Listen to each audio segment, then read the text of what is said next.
Người Nhật đã định hình trà đạo thành đạo lý dân tộc, một nghệ thuật sống được truyền tải qua việc thưởng lãm một tách trà. Người Nhật đã làm được, người Việt mình cũng làm được và làm tốt hơn. Với tình yêu và đam mê cà phê, Tập đoàn Trung Nguyên Legend nhận lãnh trọng trách nhà lãnh đạo ngành cà phê thế giới, nâng tầm vị thế của Việt Nam, quê hương của cây cà phê Robusta thơm ngon nhất thế giới. Để chuẩn bị cho sứ mạng lớn lao này, Tập đoàn Trung Nguyên Legend đã dành thời gian và tâm huyết trong nhiều năm liền để nghiên cứu về cà phê và ảnh hưởng của cà phê trong mọi lĩnh vực đời sống nhân loại. Từ đó nâng cao giá trị cà phê không chỉ là một thứ thức uống thông thường mà còn ở tầm mức cà phê văn hóa, cà phê nghệ thuật, cà phê tinh thần đến cà phê triết đạo. Trong chuỗi phim ngắn Cà phê triết đạo, người xem sẽ nhìn nhận đầy đủ và chính xác tinh thần cà phê trong tiến trình phát triển của lịch sử nhân loại, từ việc tổng kết lại quá khứ, quan sát hiện tại và kiến tạo tương lai. Danh họa Vincent van Gogh và những quán cà phê đi vào lịch sử. Hàng quán cà phê họa ở Paris, Pháp cuối thế kỷ 19 là cái nôi vang danh nghệ thuật hội họa Tây Âu, là xúc tác, chủ đề sáng tạo, đồng thời là nơi xuất phát của hàng loạt phong trào trường phái nghệ thuật mới. Hàng quán cà phê trên những con dốc ngoằn ngoèo Montmartre là nơi gặp gỡ yêu thích của giới văn nhân, nghệ sĩ khao khát đổi mới. Nhiều danh họa tên tuổi như Vincent van Gogh, Pablo Picasso, Toulouse-Lautrec, Amedeo Modigliani, Camille Pissarro, v.v.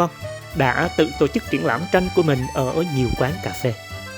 Các danh họa độc lập dẫn đầu là Edouard Manet cùng Claude Monet, Edgar Degas thường xuyên gặp nhau tại quán cà phê Guillerbois vào thứ Sáu hàng tuần. Họ chia sẻ những ý tưởng cách tân phong cách hội họa, khởi sinh cho sự chuyển giao từ trường phái hiện thực tới trường phái ấn tượng. Cũng tại cà phê Guillerbois, các họa sĩ đã quyết định tổ chức một cuộc triển lãm tập thể đầu tiên vào năm 1874, chính thức khai sinh trường phái ấn tượng. Khi trường phái ấn tượng phát triển mạnh mẽ, hoạt động thảo luận đã mở rộng sang những quán cà phê mới mà hậu thế còn lưu tên như La Nouvelle Athènes, Femme au Café, Le Café du Gaumont, Le Café Momus, v.v. Quán cà phê cũng là bối cảnh cho những nghệ sĩ vẽ nên nhiều tác phẩm đặt nền móng cho sự khởi đầu của nghệ thuật hiện đại. Vincent van Gogh được tôn vinh là một trong những danh họa có đóng góp lớn nhất cho nghệ thuật hậu ấn tượng. Thời gian Vincent van Gogh sống tại Pháp là giai đoạn quan trọng nhất trong sự nghiệp của ông. Ở đó, Vincent van Gogh được làm việc trong cộng đồng nghệ thuật sôi động và cho ra đời những tác phẩm nổi tiếng nhất của mình. Trong các quán cà phê họa, ông đã gặp những người bạn chung chí hướng, tiếp cận những triết lý hội họa khác biệt, khám phá động năng sáng tạo trong việc biến tấu màu sắc nhằm làm rõ xúc cảm và quan điểm nhân sinh của bản thân. Triển lãm tranh đầu tiên của Vincent van Gogh được tổ chức tại quán Café du Tambourin. Quán cà phê này cũng được ông tái hiện trong họa phẩm Agostina Segatori, Sitting in the Café du Tambourin, một tác phẩm nổi tiếng thể hiện sự phá cách về sắc độ và ảnh hưởng của nghệ thuật Nhật Bản. Năm 1888, Vincent van Gogh chủ yếu thảo luận các phong cách hội họa cùng Paul Gauguin, Émile Bernard, Jacques Lavelle tại quán Café de la Guerre.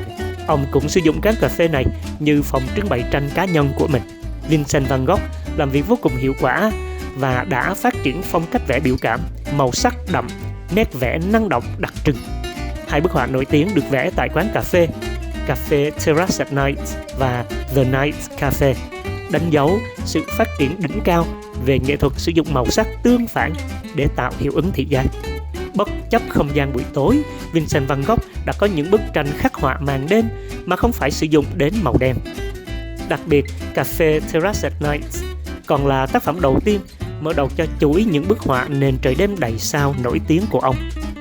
Chưa bao giờ cảnh đêm lại được tái hiện sống động, tinh tế và đầy biểu cảm như trong tranh của Van Gogh.